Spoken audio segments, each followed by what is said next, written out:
ये प्रधानमंत्री जी के आज के जो उद्बोधन हुआ है राष्ट्र को, उसके लिए पहले हम माननीय प्रधानमंत्री का बहुत स्वागत करते हैं, उनका अभिनंदन करते हैं इस बात के लिए कि उन्होंने देश के गरीबों को और देश की लगभग 80 करोड़ आबादी को उन्होंने पुनः जो गरीब के अन्न की योजना है उसका नवंबर तक के लिए विस्तार किया है। इससे हमारे उन करोड़ों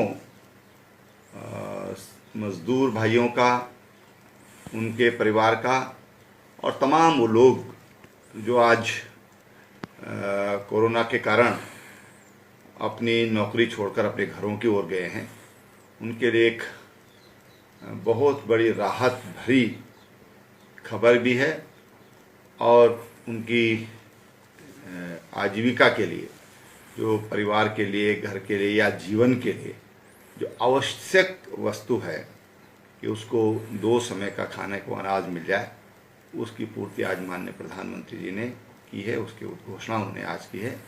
उसके लिए माननीय प्रधानमंत्री जी को जितनी बधाई दी जाए मैं समझता हूँ कि वो बहुत कम होगी।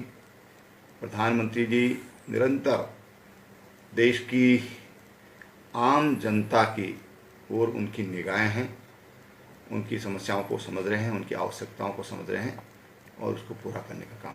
देखिए, हमारे तो राज्य में लगभग काफ़ी छूट है और यात्रा भी जो हमारे 4 धाम की यात्रा है उसको हमने प्रदेशवासियों के लिए खोला है। जो हमारे पर्यटन है, जो होटल व्यवसायी हैं और जो पर्यटक जो यहाँ पर आना चाहते हैं उसके लिए भी उनके लिए रास्ता खोला है कि लोग यहाँ पर आ सकते हैं, होटलों में ठहर सकते हैं। उसकी एक समय सीमा निर्धारित की है और 48 घंटे का पहले का उनका अगर कोविड टेस्ट है और वो नेगेटिव आया है तो वो सभी लोग उत्तराखंड में आ सकते हैं और हमारे होटलों में रह सकते हैं। हमारे होटल उनके स्वागत के लिए तैयार हैं। होटल वालों का अनुरोध था तो उसको हमने पूरा किया है और अभी उत्तराखंड राज्य के लिए हमने खोला है। मैं समझता हूँ कि कुछ दिन के बाद हम इस पर और विचार कर सकते हैं। वो हम कब तक? देखिए, पर्यटकों के लिए तो हमने सभी को खोल दिया है, सभी यहाँ पर आ सकते हैं, बशर्ते कि उनका कोविड टेस्ट ये 48 घंटे के अंदर हुआ हो तो यहाँ पर आ सकते हैं, यहाँ पर रह सकते हैं और उनको किसी तरह की तकलीफ ना हो, या हम उनकी चिंता करें।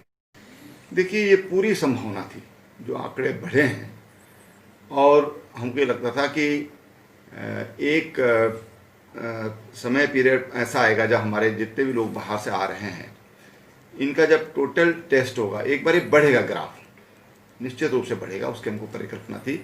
क्योंकि लगभग जो लोग NCR से आ रहे हैं, नई दिल्ली से, या जो महाराष्ट्र से आ रहे हैं, तो लगभग 20% के आसपास जो लोग हैं उनके कोरोना टेस्ट ये पॉजिटिव आ रहे हैं।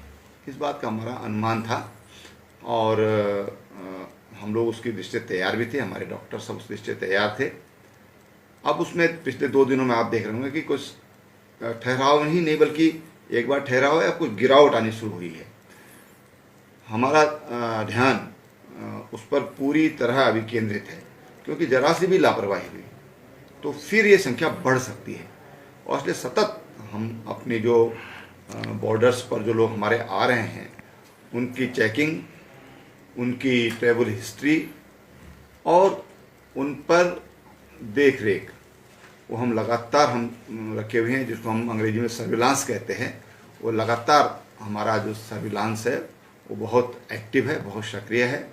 हमारे जो फ्रंट लाइन वर्कर हैं, हमारी आशाएं हैं, जो लोग भी कोविड में जिनकी ड्यूटी लगी है सब बहुत अच्छी तरह से अपनी ड्यूटी निभा रहे हैं, ये मैं कह सकता हूँ। कितना मुश्किल भरा दौर था सर ये राज्य के लिए जिस तरह से? देखिए, दौर तो मुश्किल जैसा ही है।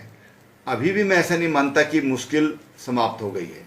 मैं तो प्रदेशवासियों से ये कहना चाहूँगा कि आप सावधानी बरतें। माननीय प्रधानमंत्री जी ने आज भी अपने उद्बोधन में हाथ जोड़कर विनम्र प्रार्थना की कि आप लोग जो नॉर्म्स हैं, मास्क लगाना है, बार बार हाथ धोने का है, दूरी बनाकर रहना है, उसके लिए फिर उन्होंने आज बड़े विनम्र भाव से देशवासियों से प्रार्थना की है। इसका मतलब हमको लगातार सतर्क रहने की ज़रूरत है, सचेत रहने की ज़रूरत है, जागरूक रहने की ज़रूरत है। अगर उस पर हम कोई लापरवाही बरतते हैं तो मुश्किल बढ़ सकती है। इसलिए मुश्किल बढ़े ना, उसके लिए बहुत ज़रूरी है कि हम जागरूक रहें, हम सतर्क रहें। ये अभी सारी चीज़ें अभी जारी हैं। ये महामारी है, इससे तरह तरह के दुष्परिणाम स्वाभाविक है, इसलिए इसको महामारी कहा गया है। सामाजिक, आर्थिक, हर मोर्चे पर, यहाँ तक कि मानसिक रूप से भी बहुत दिक्कतें होती हैं। जब महामारी है तो चारों तरफ से घेरती है।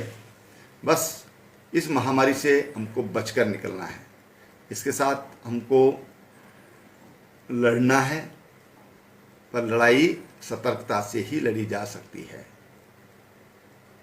जब तक इसके लिए कोई औषधि या कोई वैक्सीन आती है, तब तक इससे दूर रहकर हम बच सकते हैं। इससे बचाव का एक ही रास्ता और सरल रास्ता है, और मैं बार बार कहता हूं कि जीरो बजट का रास्ता है।